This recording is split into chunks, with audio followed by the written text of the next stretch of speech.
All right, so here is another Sasquatch story for you all that was told directly to me from a very good friend of mine who I've known since I was 16 years old. And this friend of mine and I, it's kind of funny, we met years ago, 16 years old. I was a deckhand on a commercial trolling salmon trawler. And my skipper's best friend had a trawler, and his nephew was his deckhand, and our two boats went basically the same places all summer long. So that deckhand was my buddy Matt, and he was like, we're basically each other's only friends all summer long for a few seasons commercial fishing. And we left there, and our lives carried on, and Matt stuck with fishing. And it was so funny because over the years, 6 years later, 7 years later, I was in the middle of absolute nowhere on the San Juan River, not far from where my grandfather had bumped into that Sasquatch. I'm in the middle of nowhere. I was floating down the river in a canoe in a spring bear season and fishing steelhead. And I got on the beach there, and I went across a big gravel bar and was up on a huge root pile. I was probably 300 yards away from the water. And I'm sitting up there camouflaging on my rifle, looking for bears. And all of a sudden a drift boat comes down with 3 guys in it, and they're so far away. Their faces, you can just see their faces are the color of pink flesh. And I'm looking at them. I'm like, there's no way they're gonna see me. And all of a sudden the guy rolling, he looks over, and he's sitting there and he looks and he goes, "Is that Steve?" I'm like, "What?"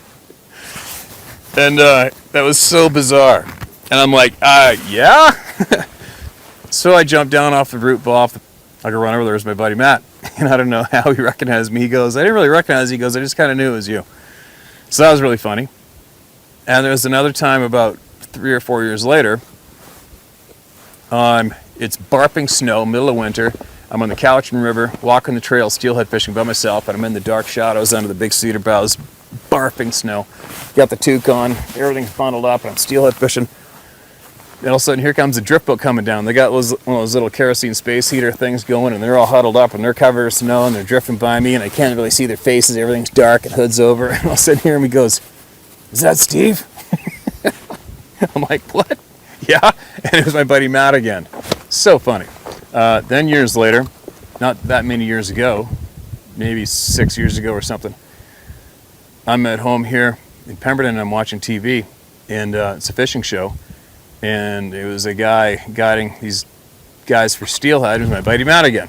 Now I see him on TV. I'm like, oh shit, I'm gonna give that ding dong a call, So I phoned him up. He's in Pearl River. I said, "I'm coming over. We're going steelhead fishing." And we spent a couple days steelhead fishing. I think we caught like 23 or 24 steelhead. Hooked them in 2 days. Had a blast. Got caught up. And the topic of Sasquatch came up. Okay. And he hadn't seen one before, and he was on the fence, but he's really very curious about the topic when we spoke about it. And the reason I had to tell you this was, it'll explain why he got a hold of me, a few years later, all frantic and excited. Because a handful of years later, and now my friend has a remote fishing lodge up in Cookbook, which is remote West Coast Vancouver Island, boat access only. And what they do there is they guide for salmon and halibut in the summertime, and then later on in the fall, they switch over to Zodiacs with jet drives, and they go up those remote rivers right nearby, and they take fly fishing guests, and they fly fish those great big huge late season coho. And these pristine, untouched Amazon, this pristine, untouched Amazon-y like rainforest and river coming out of those remote hills. So he phoned me up, and he was all excited and freaked out, and he told me that he had the Zodiac loaded with 4 guests, as usual. They went up the river, beached the Zodiac. 3 guests stayed on the gravel bar down by the Zodiac. Him and another guest started hiking way up the river, hiking up to go try another run farther up. And he said that they were out of sight. He said they were 300 or 400 yards up the river from where they left the Zodiac and the other guests fly fishing. And he got up and they went around the bend. And he said this roar, this screaming roar, came blasting out of the timber right there across the river from them. And he said it was about 150 yards away. And he said it was absolutely terrifying. He said the noise was so loud, it was absolutely ridiculous, just absolutely terrifying. No way it was a human being, obviously. No way it was anything else. And him and the angler with him were like, let's get the hell out of here. And they start booking it down the river. Now think of the distance. 300 or 400 yards away downriver is where the Zodiac and the guests are, and that thing screamed at them 100 yards. He figures 100, 150-ish away in the trees that way. And when they came in view of the other guests, they were already scrambling to get into the Zodiac, terrified from that roar scream that came out of that forest. And they were 300 or 400 yards away from them, okay? Think of the impact and the decibels that roar must have had to scare the living crap out of those people way down there. Now, keep in mind, I've known Matt since we were 16 years old. And I'm not, in the knowledge I have on this topic by now, it's not even, I'm not even surprised. You know, but it's just interesting to hear the story. He said they went back up there again. I mean, they have to. That's the rivers he has permission from the natives to guide on. That's where he's got to go. And he said they went back up there to that very spot 2 days later, and he said there's a great big log with the root ball on the top jammed and stabbed down into the run of the river where they were fishing, in the middle of the run. And this thing was stabbed into the middle of the river right there for them to see, I guess. And I don't know what that meant. Maybe it meant come by this and we're gonna have words. Whatever it meant. But that was a really interesting phone call from a friend of mine who I've known all my life. And then moving along, so the winter, the summer after I healed from my mosquito attack in the third world country earlier, you know, I went to the Vancouver Island and I got a salmon out of Bamfield for a couple months. And then I went up to go guide for my buddy Matt. And there's a native reserve right there, reserve lands right there in Cayucit. And one night we had a campfire with a few other guides from Murphy Sport Fishing, and a couple native guides who lived there as well. And they knew who I was from online. And the topic of Sasquatch came up, and sure enough, they all had 2 or 3 stories each. And it was just matter of fact. You know, they weren't talking about it like it was, you know, a myth or surprising. They just said, oh yeah. The one guy says, oh yeah, I made my dad, or his uncle, him and his uncle were running on a sport boat out, and they said they saw one right on shore by a concrete marker. He said it was just standing right there on the point, and they went, holy crap, look at that Sasquatch. Said it was a reddish brown one, and they went to rifle the boat in towards it, and it threw like a small to medium-sized log. Said that it threw the log at them, sailing through the air and landed in the ocean. He said they could not believe how far that thing winged that chunk of wood. And that was another interesting story. And then recently, this last winter, and I will show you the text volley that I got. My buddy Matt, once again, what was I doing? I was just leaving again, because I just went this year again to go around the world. And I believe I was just leaving to hit the airport, and he texted me that 2 of his native guides from up there were pit lamping between Campbell River and Zabalas. And pit lamping is with a big spotlight, so you can spot the eyes of elk and deer and shoot them. And it's legal for them to do that here. And they both had big spotlights. And, well, you can read the text here. They were spotlighting, and I guess I don't have the text in front of me. You'll see them right here. I'll edit them in. But from what I remember, they were spotlighting, and they got the lights. They were near some elk, and they saw a set of lights close to them right there, but really wide apart. And they put the spotlights on it, and I forget, we'll see in the text I show here, but I believe it was an 8 or 9 foot tall black male Sasquatch. And they put the lights on it, and they said it got real angry, roar screamed at them, and started shredding the trees right there, the alder trees. And they were absolutely terrified. They didn't think 1 second to shoot it. And they had phoned Matt immediately when they got back and told him about it, and he started texting me immediately. I'm like, holy cow. You know, if it wasn't for me having to go to the airport the very next day, I think I would have actually jumped in the ferry and drove out there and went and made them take me there and see if either see it or see some footprints maybe. But anyway, so that's pretty interesting, you know, and it's really interesting how many stories I actually come across, or I do, without even trying, without even looking, you know, because whatever, it is what it is. I'm not going out of my way to find those things, and I'm definitely not going out of my way to prove it to anybody. But, you know, obviously there's a lot of people that see these things, and a lot of people that get discredited. So I guess once again, I'm going to be the voice for all those people publicly, and stand up for them. And and share the information with everybody, because like I said a few videos back, it's time to turn it around. And good, honest, hardworking people are credible, and they should be treated that way. It's not right and it's not acceptable to automatically discredit good, honest people. Okay? There you go. So there's another Sasquatch story. And yeah, I got lots coming. You know, I have been here for a while, and just so you guys know how busy I have been and how busy I am, trying to squeeze in these videos is very difficult. I've got 3-4 job sites on the go right now. We've got 5 apps to maintain. We're trying to video and edit over 400 new videos for content for other apps coming up. We're trying to launch 2 more apps. I got 60 trail cameras. I got to get out in the different various places in the mountains and do all those hikes and get those cameras out and do salt licks, plan hunts. It's endless, and it's all right now. It's all stacked up on top of each other right now. And then I've got a pile of people, probably going to be pushing 50,000 subscribers here on this YouTube channel alone. And I got all these people, all you people out there hammering on me to give you more stories.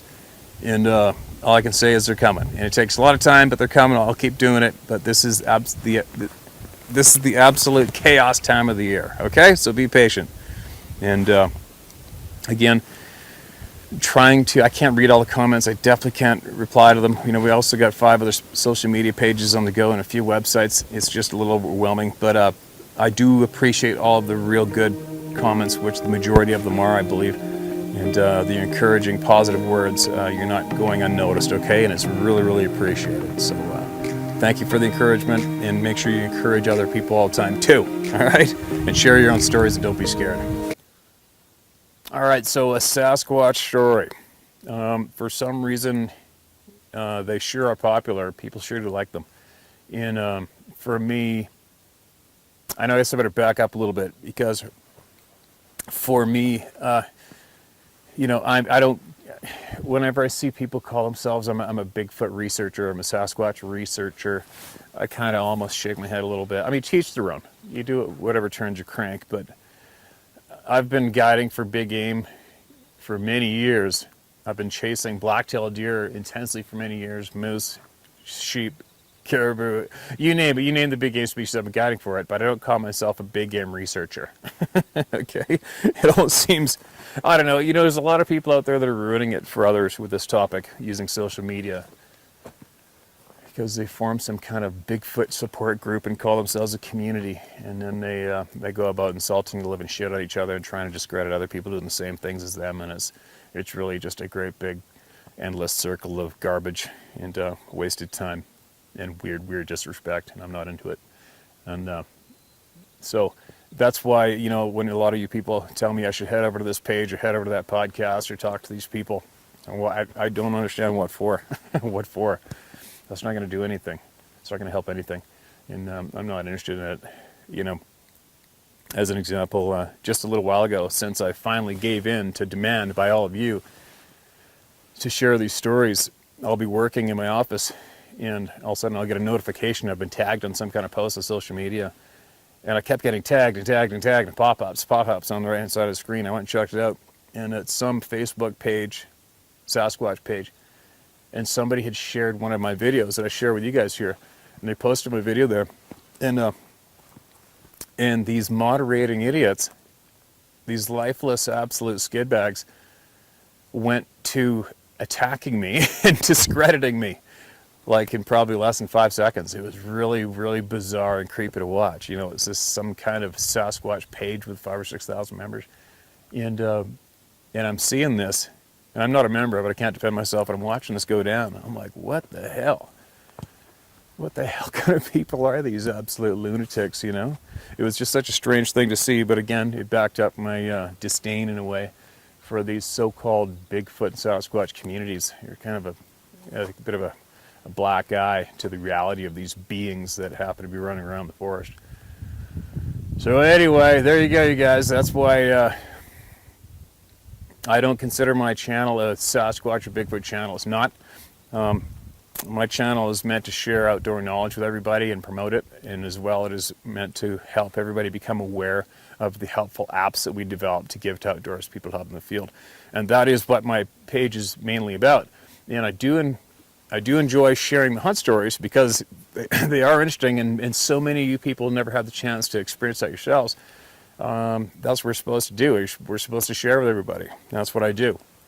And as far as the Sasquatch topic goes, for anybody who's new to this channel, the reason I have so many stories is because I have done, an average 200, 250 days a year in the middle of nowhere in British Columbia and other places.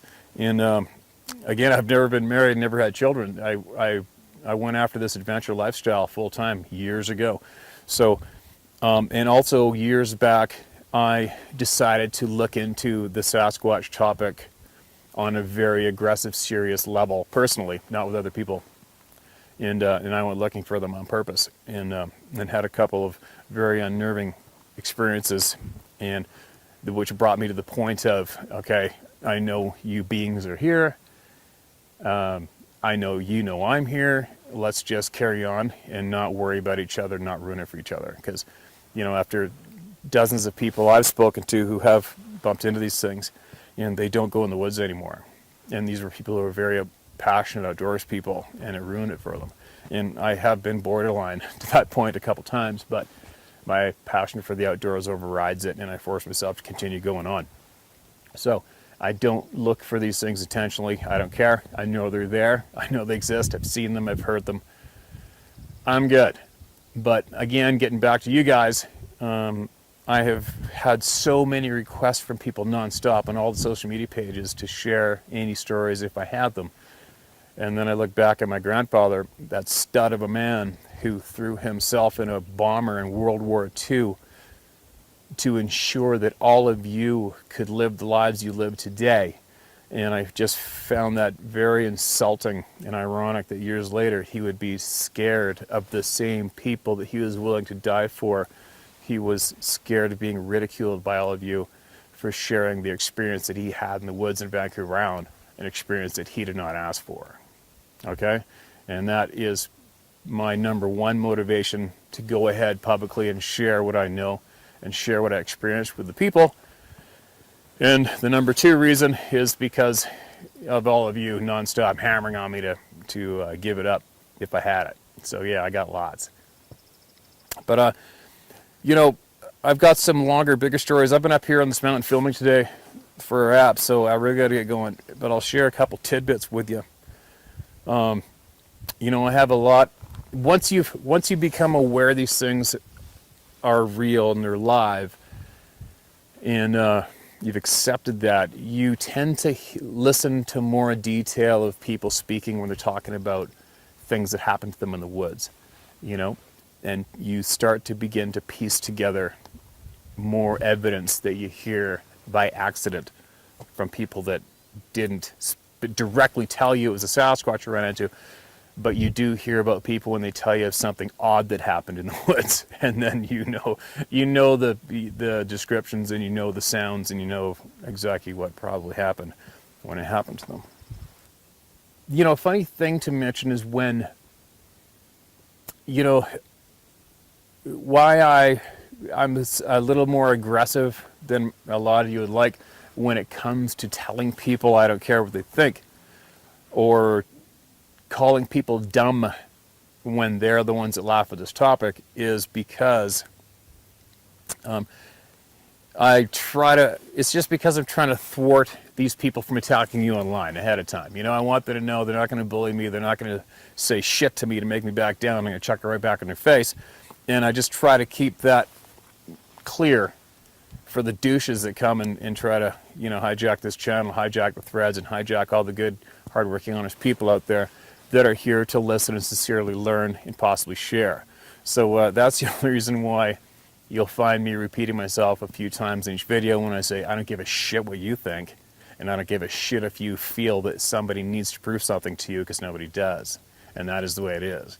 And, commonly you'll see in some comments, people, yeah, if you didn't care, you wouldn't say that. No, that's not what it is. I'm saying that to tell you to basically go ram it up your ass before you get to sprack off, which you're going to anyways. That's what I'm doing, because I know you're sitting there lurking in the background, ready to strike and be a douchebag. Obviously, I don't like douchebags, is what it is. So anyway, I've got a handful of smaller stories. What I call them smaller stories is they're not overly big detail, but it's just more stories that I heard firsthand from people that I trust and people that I know are very experienced in the outdoors. You know, here's another example. Years ago, a friend of mine, a contractor, builder, and whistler that I worked with, I was a sub-trade, and very A-type kind of guy, originally from New Zealand. And we're talking away, and this topic came up, and he said, "Yeah, we saw one of those one night." I'm like, "Of course you did. Serious? Did you really?" He's like, "Yeah, mate. Yeah, we're at Logger Lake." So if you look on the map, south of Whistler is the lake up in the hills there called Logger Lake. And what him and another fellow had done in the summertime is they went up there and they're camping, and they had their tubes. You know those tubes you sit in for angling, you fly fish out of them? And they're in their tubes in the lake, and it was past dark, but it's a full moon night, summertime, and they're having some beers and fishing and just floating around having fun. But they're in the shadows. They're still in a dark shadow from the moonlight coming down. And when they came out of that moonlight into the open, into the bright moonlight, he said this massive thing was on the edge of the lake. From what he described, this is how he told me. He says, "Yeah, this bloody big thing was on the side of the lake over there." And he said it started sprinting down the side of the lake faster than a horse and ran through patches of spruce trees, smashing branches off. He said the size of the branches that thing were breaking off, he said, would have clotheslined the average human being and dropped him in his tracks. And he said that thing went rifling off. Oh, there's a big bear right there. Yeah, I'll spin this camera around and get him on video. Looks like a nice big one.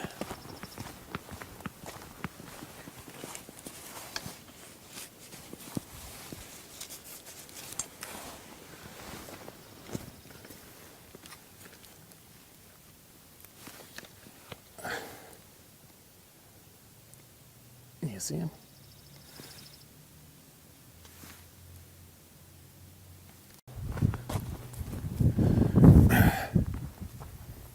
But anyway, it's funny how you always run into things up here all the time. I'll go sneak up on that bear after this and see if I can get on a video. But anyway, there's just another small story. It's a small story because it wasn't some big terrorizing thing happening in the cabin or standing in front of the truck. But a guy that I know and trust in my life, and him and this other fellow saw that, listened to it, and experienced it, and shared it with me. And it's just the way it is. It happened, and another guy's seen one, you know? Anyways, it's just another example of just how common it is for people to run into these things, okay? And when people trust you, and they know they're not going to laugh in your face and ridicule them and act like a douchebag, they share these things with you. And it's very, very interesting. There's different levels of hunters that I come across. You know, there's the weekend warriors, there's the ones that just like to get out there. And there's another level of hunting that I like to consider myself a part of. But there's just another level of hunting where guys go the absolute extra, not 1 mile, they go the extra 50 miles. They do it on foot. They are very, very confident, very, very skilled, very knowledgeable, and very disciplined. And they are very selective in their quarry. They're very selective in the animal they are going to take and harvest and take home. And these guys, when you get to that level of being a hunter, harvester, you are very, very aware and very experienced and very knowledge-filled of the sights and the sounds in the wilds, okay? And there's a group of these guys. There's like 4 or 5 of them. They run under the radar, which means they don't boast about their animals that they harvest online. They don't post pictures. They don't even have Instagram. They're not even on Facebook. They're on a hunting forum, and a couple of them are on YouTube the odd time. That's about it, but they're not that active there as well. But I had to give the background of this character. Oh, there's a bear right there. Jesus Christ. Shit. All right, just going the other way. It's a good sized bear. Okay, I'll take a video of him quick.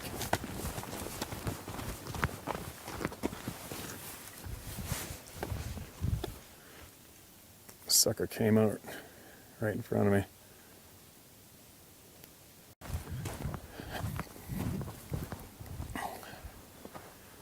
Man, there's bears frickin' everywhere today. No gun.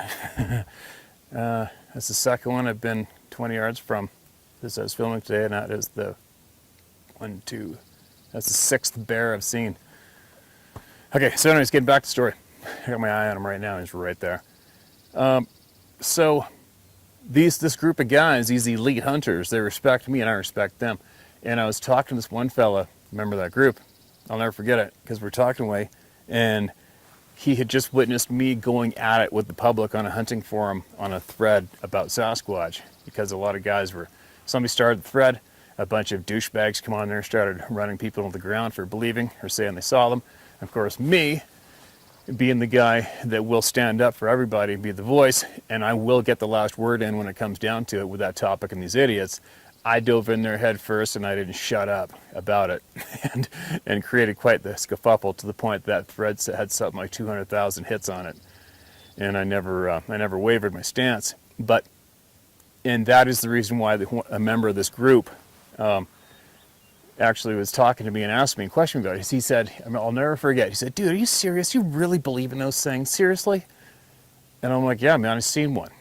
I've seen two now, but one was, 15 yards from me, and it wasn't my choice. I didn't ask for it. There's nothing I can do to change it, and it's fact, and it happened. And I'm not scared of anybody or what they think, and yeah, I'm going to belt it out, and I'm not going to back down. I can't change my story, because that's the honest story, and that's how it happened. Yeah, I've seen one. I go, don't you believe in him? And he's like, no, I can't. He says, I just can't comprehend it. I can't believe it. He goes, I don't know why I can't.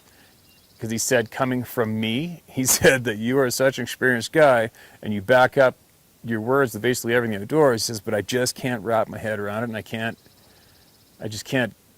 believe it. And I'm like, oh, well, that's fine, because you're not alone. There's a lot of people there that can't believe it. So now take note, we had that conversation, because 2 years later, he phones me up and his tone's way off. And he goes, oh my God, dude, you're not going to, we just had something happen to one of our group members, and you're not going to believe this one. I'm like, what happened? And he said that one of their buddies, their tight-knit elite group, I mean, these guys go on backpack hunts for frickin' days into the middle of nowhere by themselves and in a small group. These guys do this stuff all the time and all over the place. They are very confident, very skilled, very, very well-rounded outdoors guys. And not one of them accepted the fact that these Sasquatch beings are real, okay?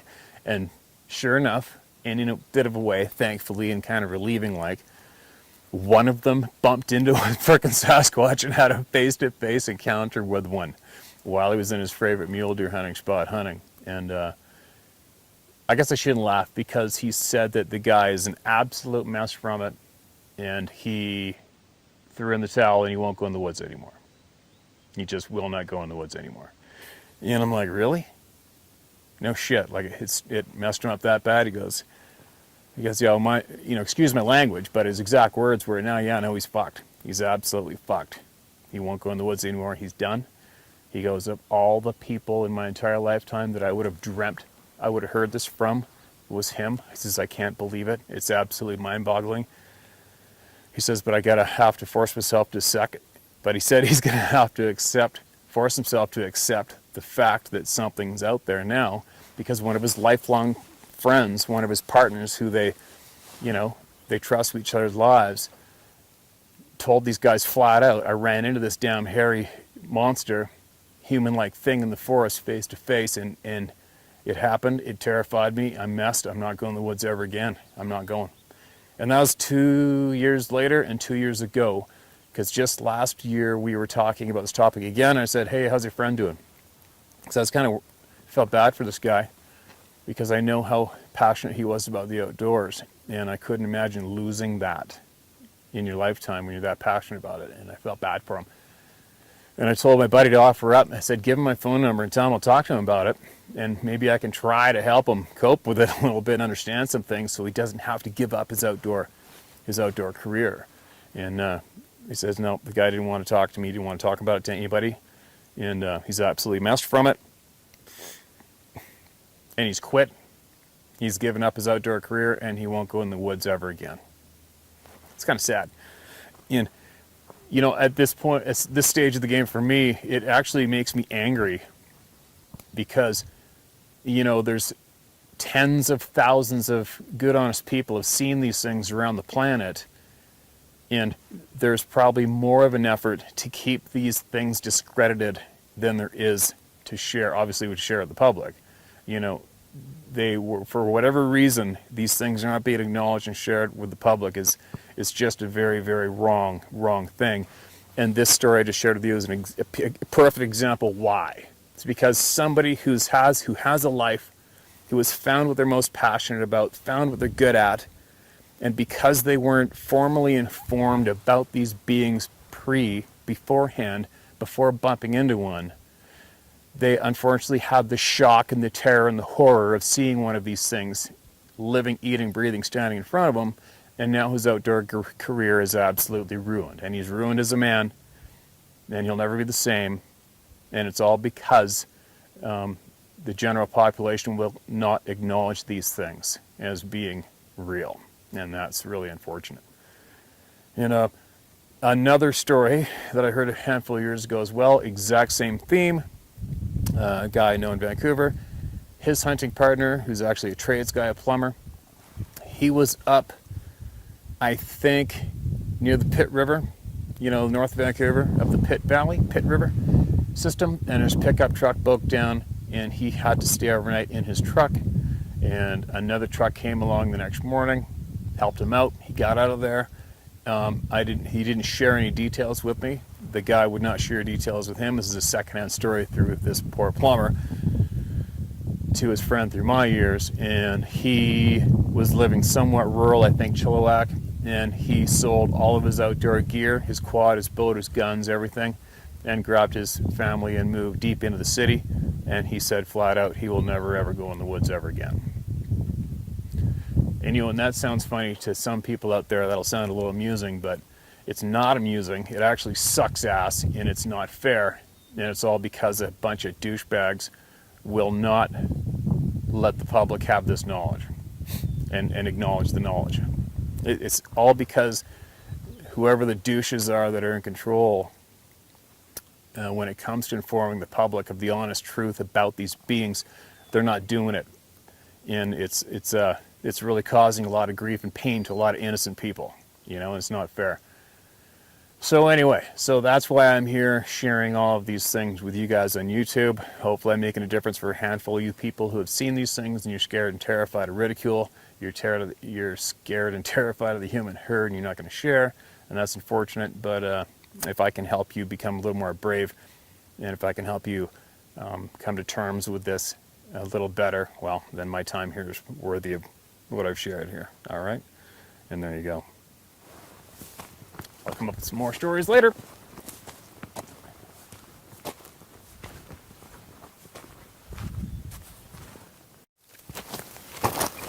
Oh.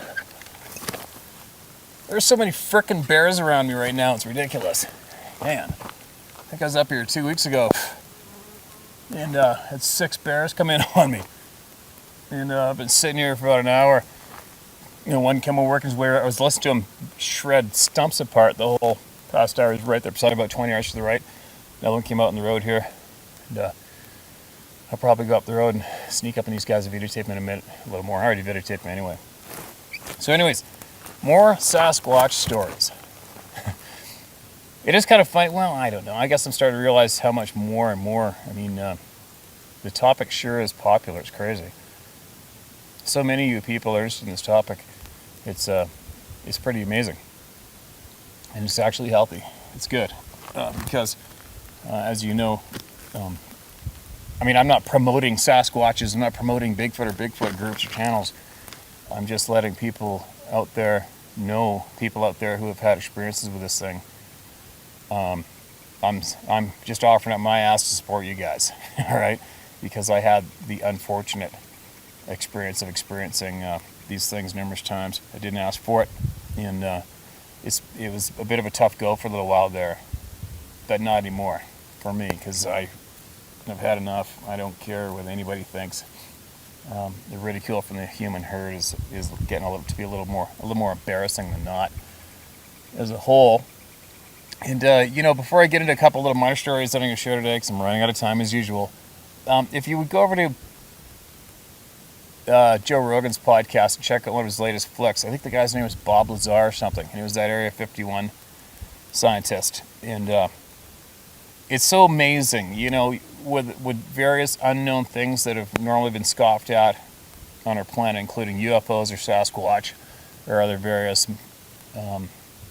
mysterious things going on the planet we just don't understand.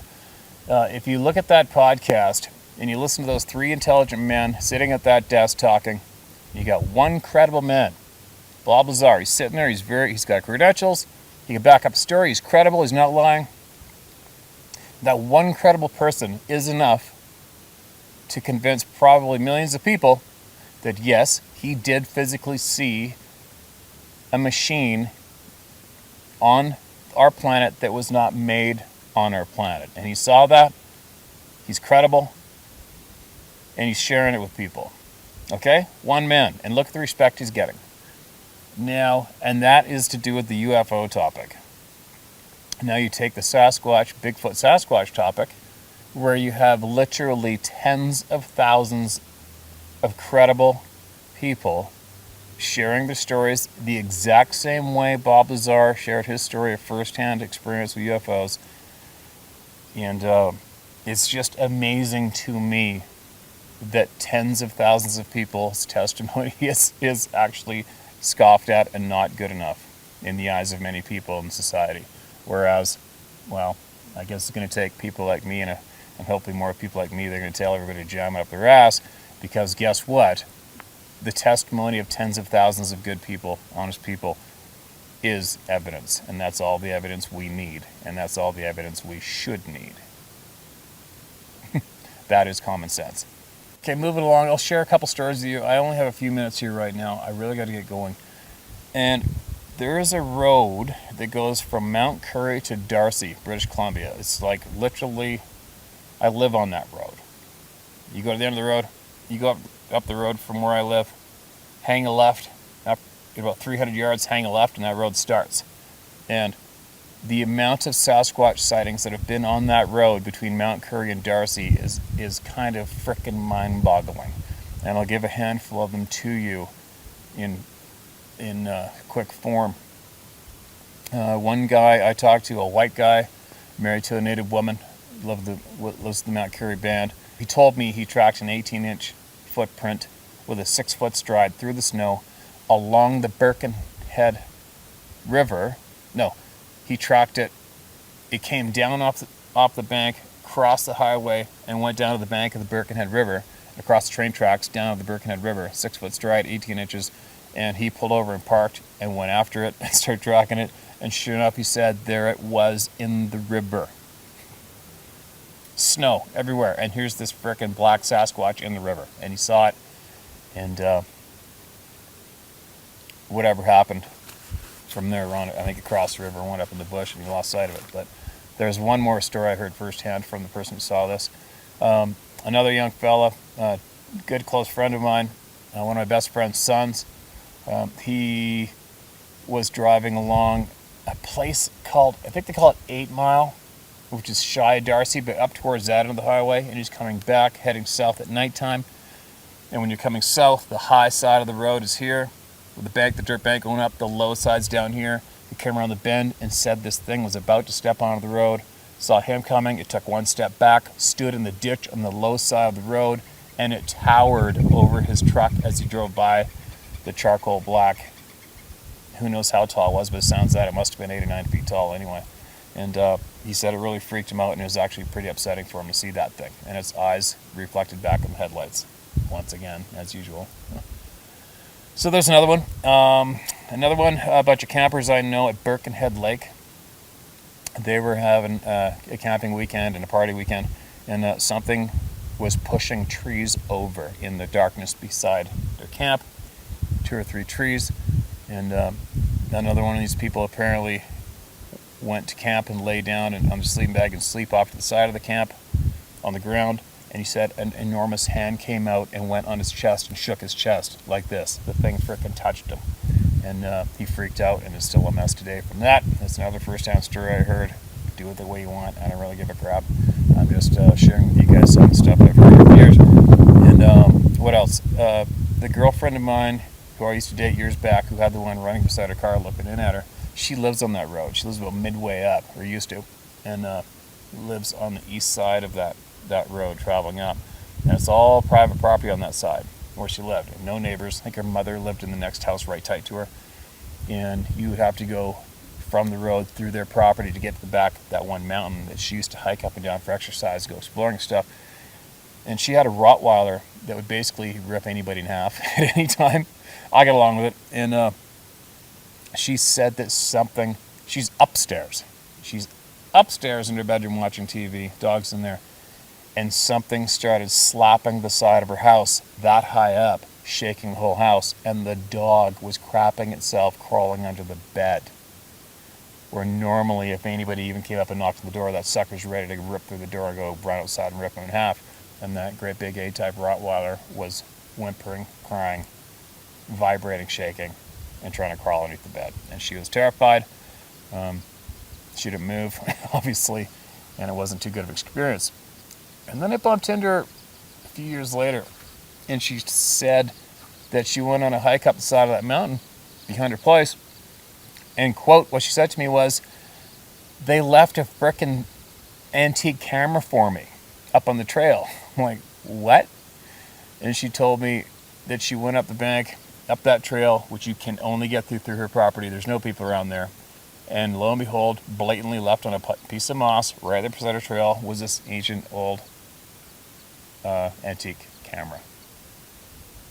Make of that what you will.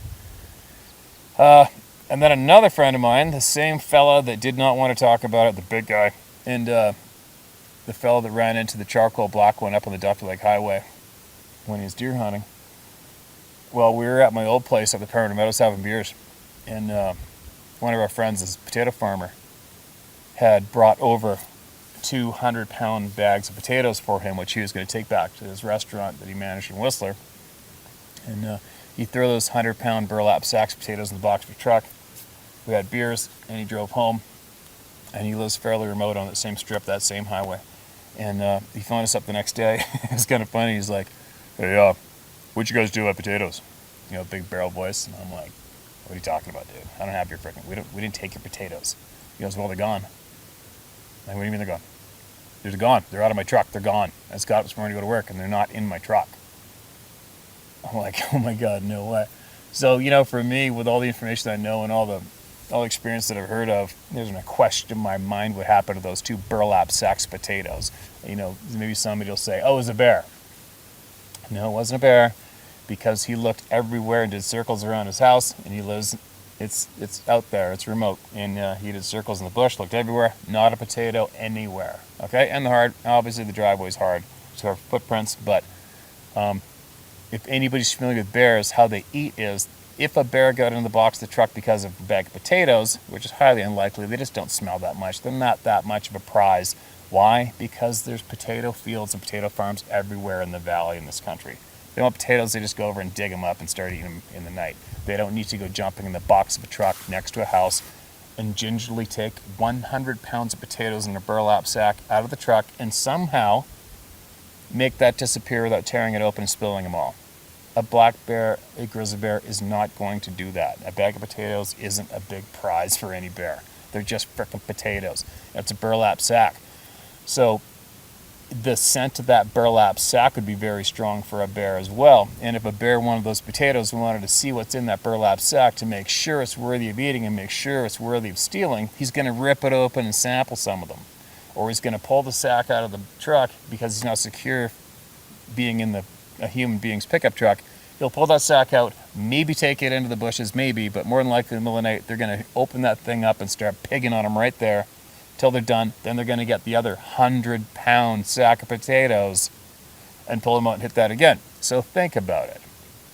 Just use your common sense. 100 pounds of potatoes in a bear's stomach. It's hard to imagine.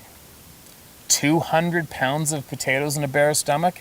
That's not going to happen. He's going to get way too bored with that lame-ass meal, and it's not going to happen. And after he put the first 100 pounds of potatoes in his tummy, he's not going to go jumping up into the pickup truck to go get the second 100 pounds of potatoes and make them disappear. It's just not going to happen. So anyways, getting along with it. So obviously I start hammering, I go, uh-oh, well, this kind of sucks, dude, because, oh, and another story I heard of previous to that, there's a couple sightings of a very large, hairy-like non-human face peeking in people's windows in rural homes along that piece of paved highway, road, whatever, same time. So all these different stories that I'd gathered on that strip of highway, paved road, the second he told me 200-pound sacks of potatoes left his truck, I know I took it. And I told him, and he wasn't too pleased about that because he didn't like the fact that he'd seen one of those things before. He doesn't like to talk about them. And his only reply was, Jesus Christ, I don't need this shit. So there you go. What else do I have for that area? Nothing overly exciting. Not some huge, exciting, intimidating Sasquatch stories, but there's no shortage of the little minor ones, which I call them, the incidents. The faces peeking in houses, or the houses getting slapped, or the camera being left. That was kind of different, for sure. That'd be interesting to look into. It's a bit of a mystery. The potatoes going missing. There isn't a doubt in my mind what did that. And that's just in one quick little strip, just up the road from my house. So, yeah. Sasquatch stories are very, very common. Sightings of these beings are very, very common. And if you have an honest curiosity about it,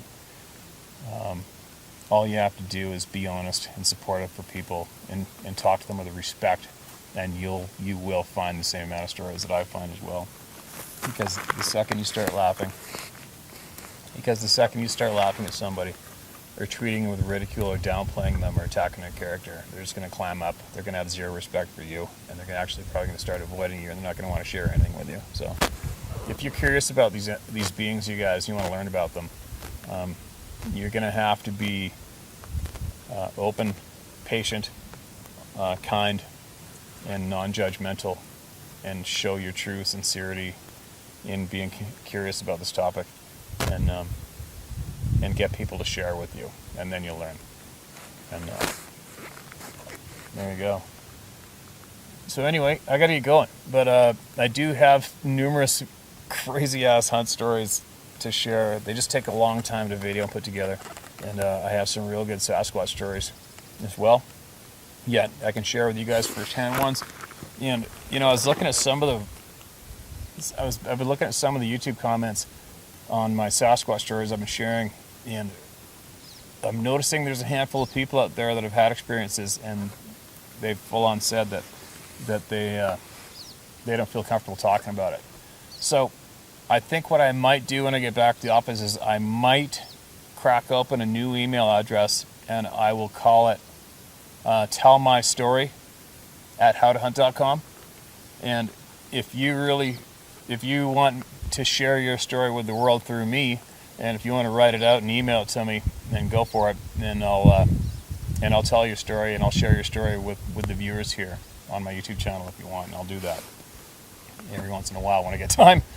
So you can, again, I'll make that email. I will call it tellmystory@howtohunt.com, and you can forward and email me a story, and I'll get it out there and share it for you. And I won't use your name, of course. Just tell me when it happened, where it happened, and what happened. Tell me your story, and I'll share it. All right? Anyway, time for me to get going. I got things to do. People to see, fish to catch, stories to tell, and adventures to create and live. Here we go.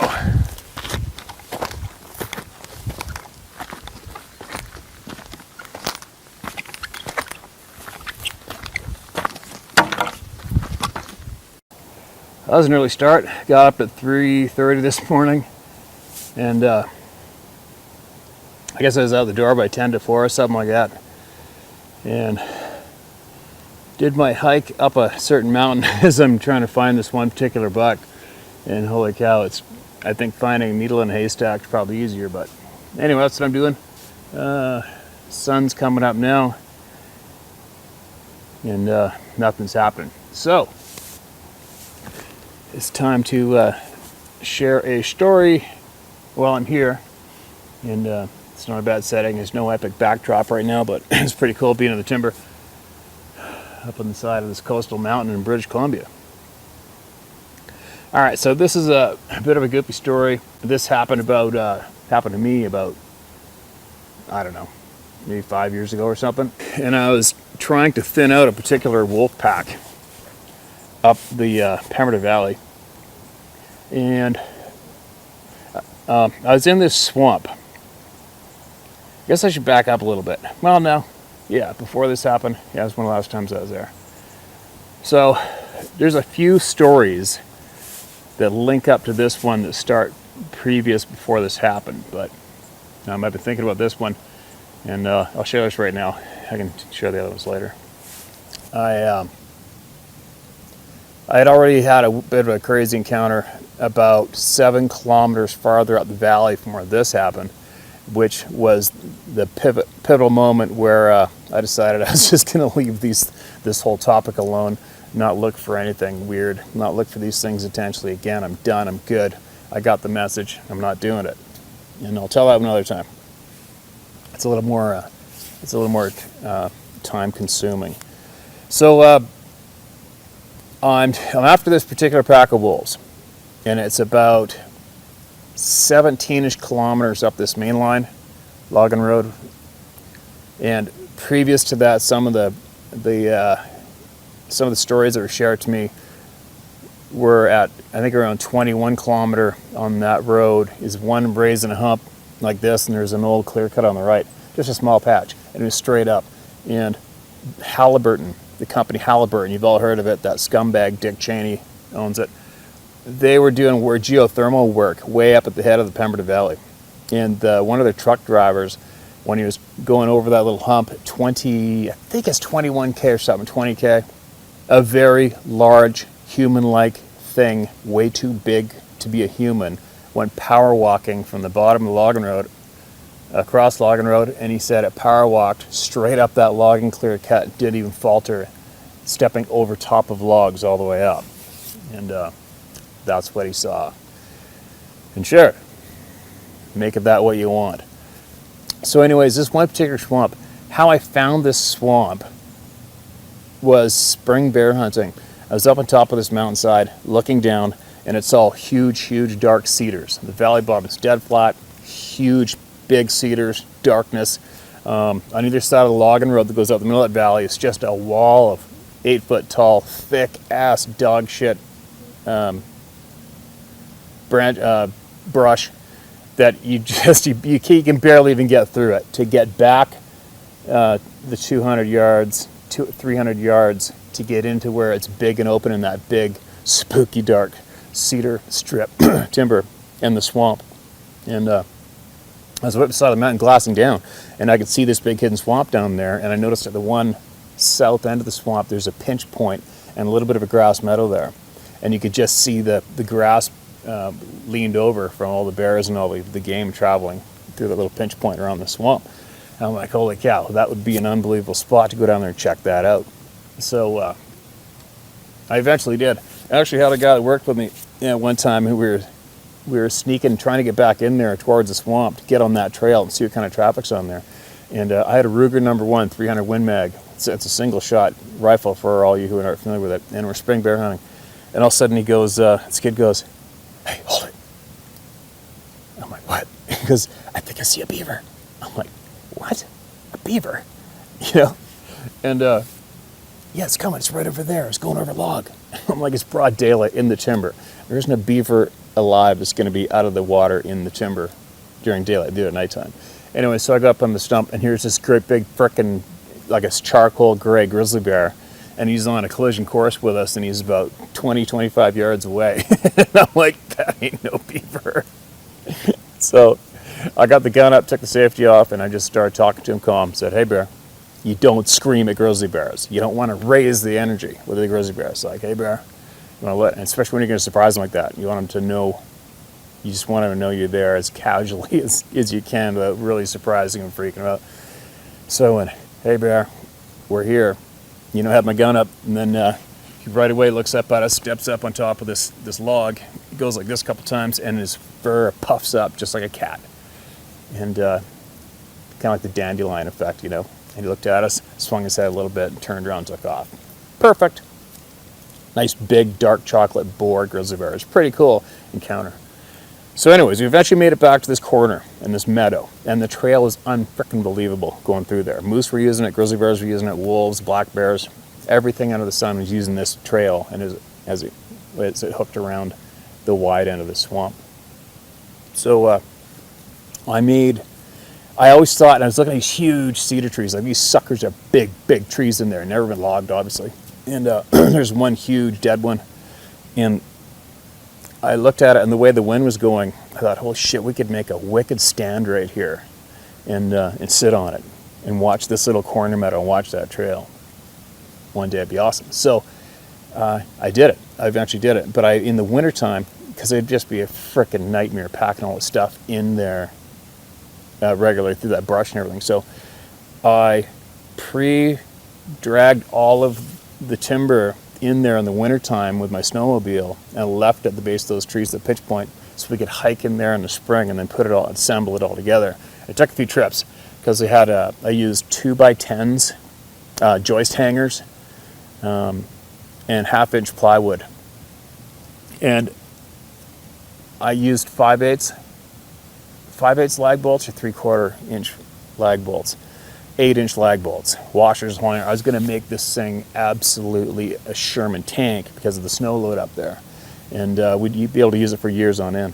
And it's funny, one of my friends that came in there to help build this platform was actually the friend of mine who ran into the Sasquatch when he was hunting, and he did not want to talk about it and doesn't want to talk about it. And the same guy who lost the potatoes out of his truck, and he just doesn't like the topic, as many people do after running into one of these things.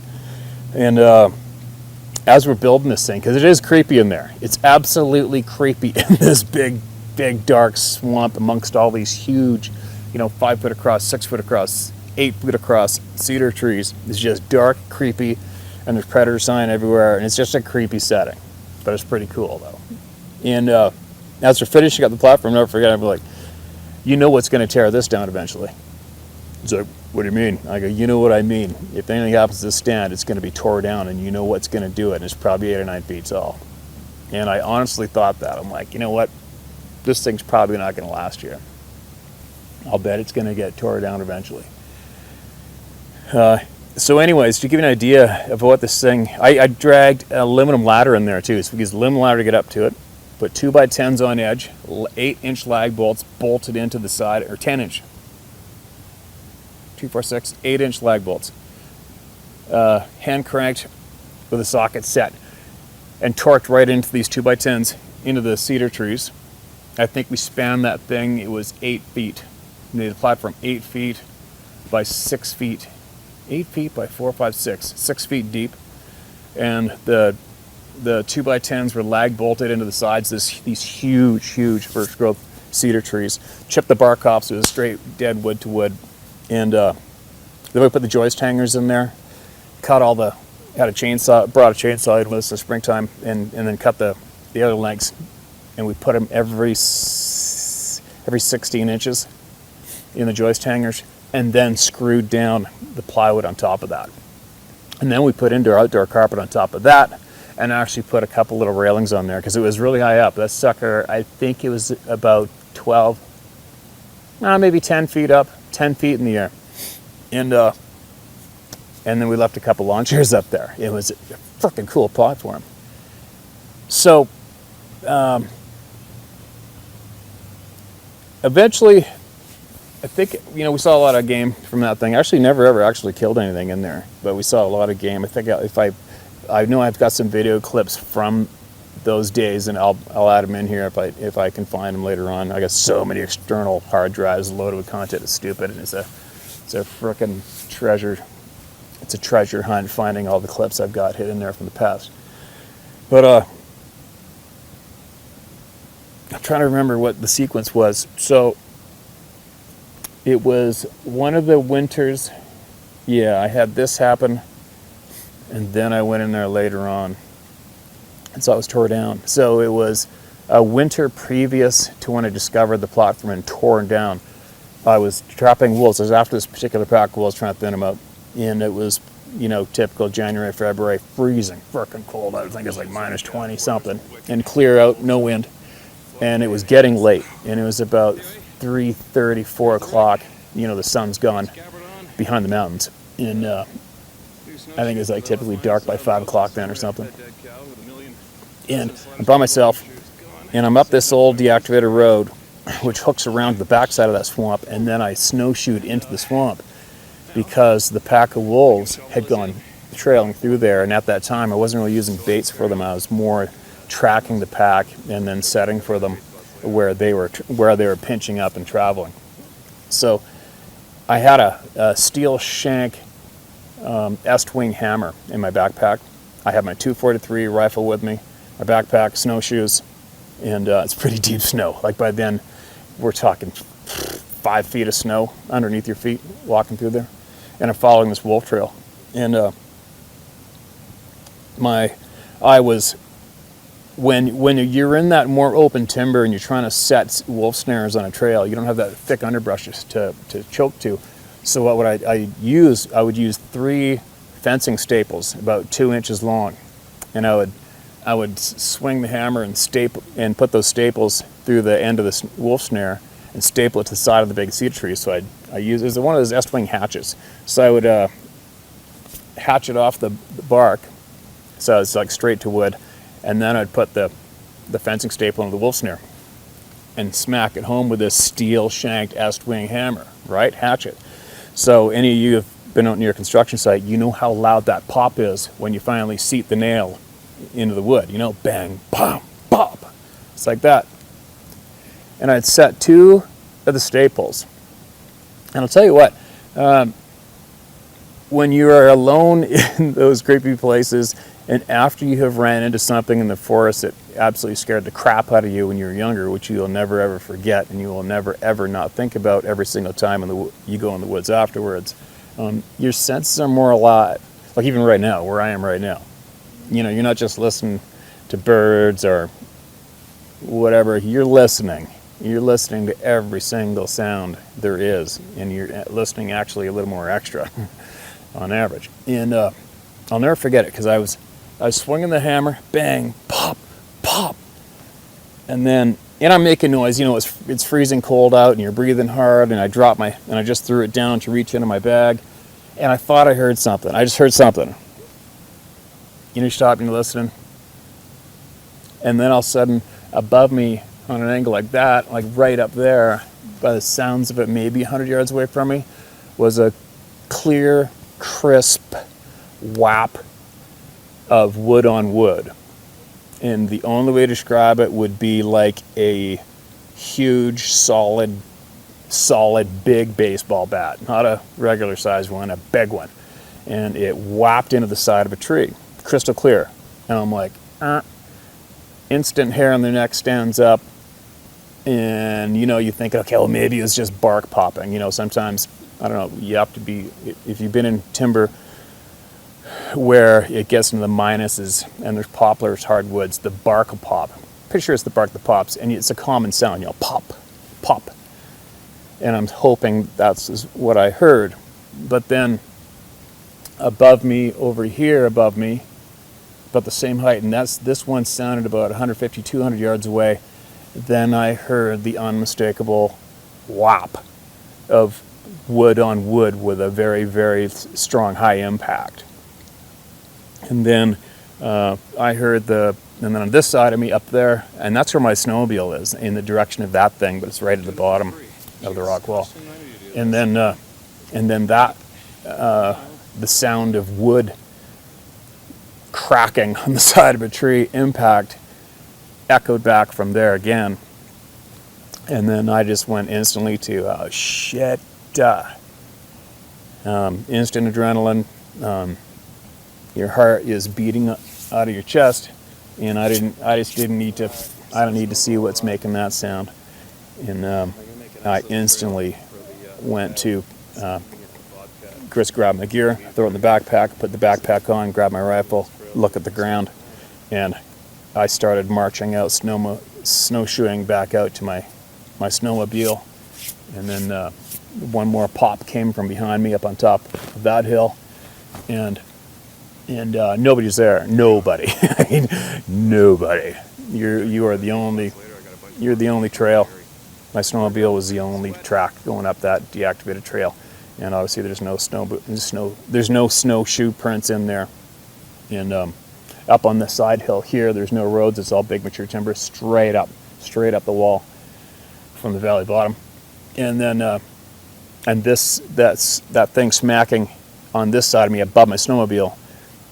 It didn't do it anymore either, and I didn't look up there. I just deliberately walked straight to my snowmobile. Then I had to turn the damn thing around, and I'll tell you what, I was absolutely stressed out to the max.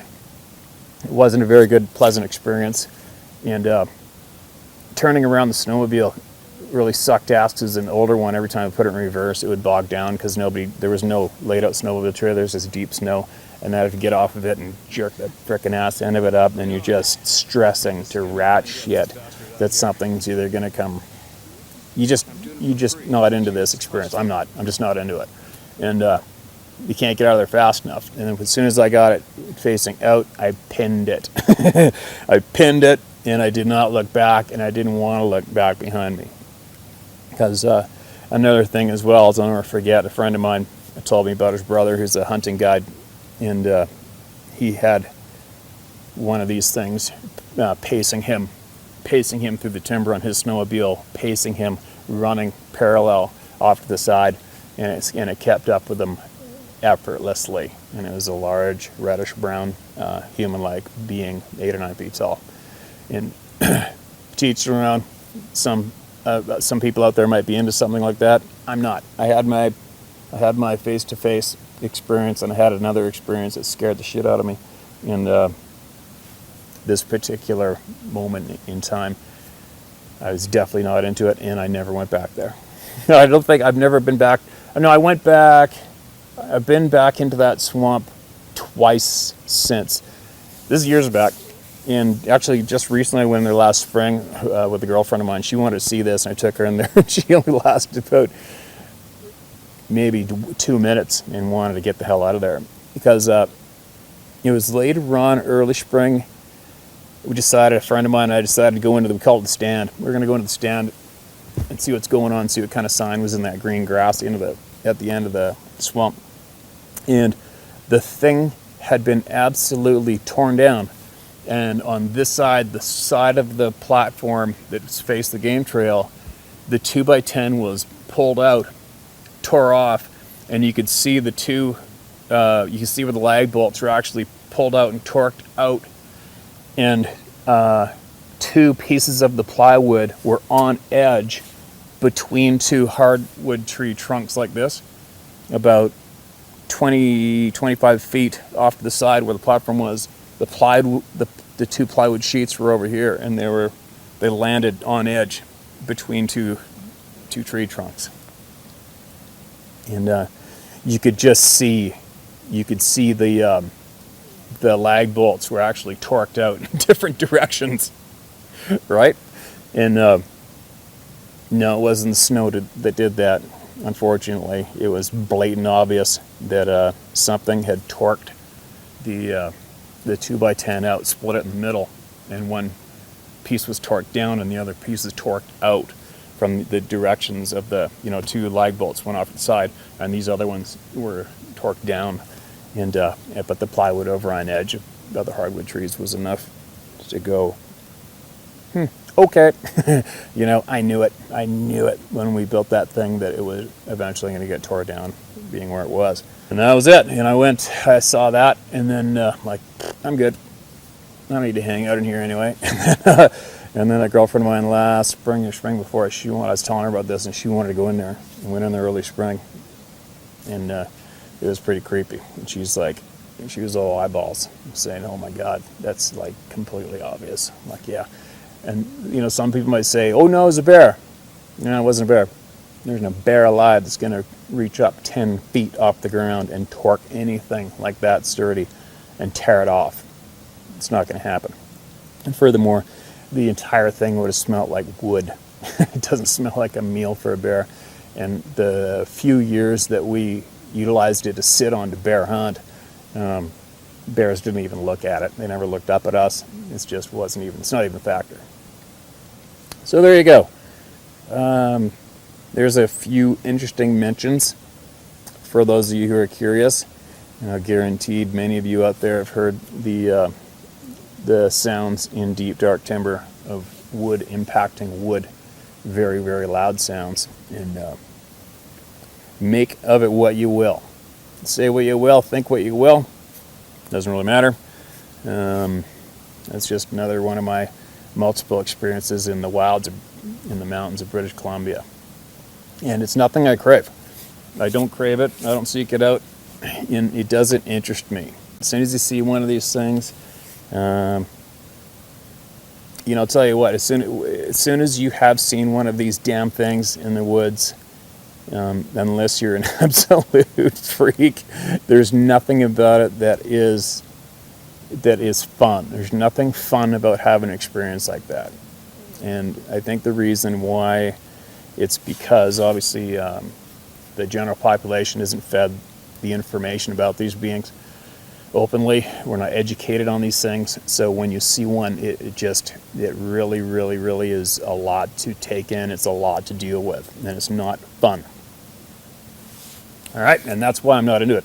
And as far as the general population who doesn't spend any time at all in remote places, and this particular topic of Bigfoot or Sasquatch, I was recently in Las Vegas last week, and I'm watching TV, flicking the channels. So I don't watch TV at home. As a rule, I don't watch TV, and the reason why is because TV, it keeps you dumb.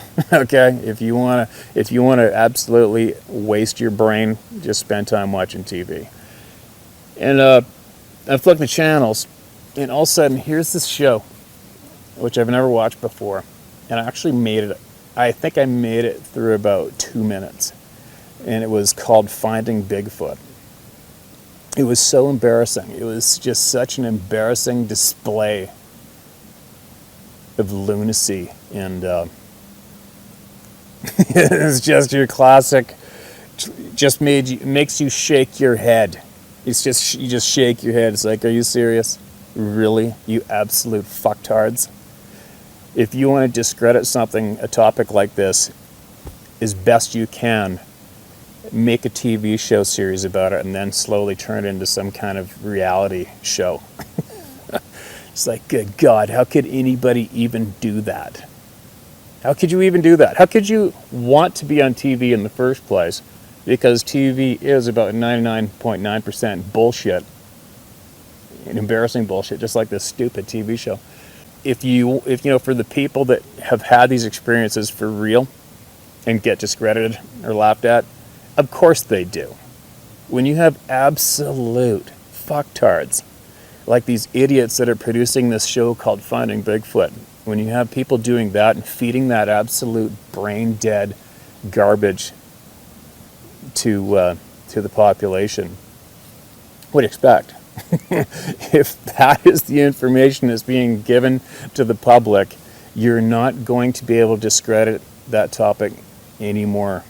You're not going to be able to discredit this topic to the public any more efficiently than you would by developing a show like this show called Finding Bigfoot. Absolutely embarrassing. But whatever, teach your own entertainment. If that's what you're into, that's what you're into. But I'm just giving you the heads up if that's where you get your information on this topic from. So there you go. I guess it's time for me to get my butt up this mountain and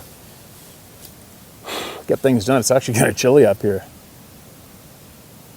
But anyway, there you go. There's another account, another first-hand experience, and that's what happened. Again, it's obviously nothing too exciting. It's amazing, today, I guess it's a generation today, they've been growing up with GoPros and growing up with video of everything under the sun. And, you hear people, some people sending me messages, I can't believe you don't have anything on video. All these stories, you don't have anything on video. You'd think you'd have it on a GoPro by now. Those same people that have that complaint I wonder how angry they get at authors of books when they read stories out of a book and there's no video to back up the book or their story in the book. Really?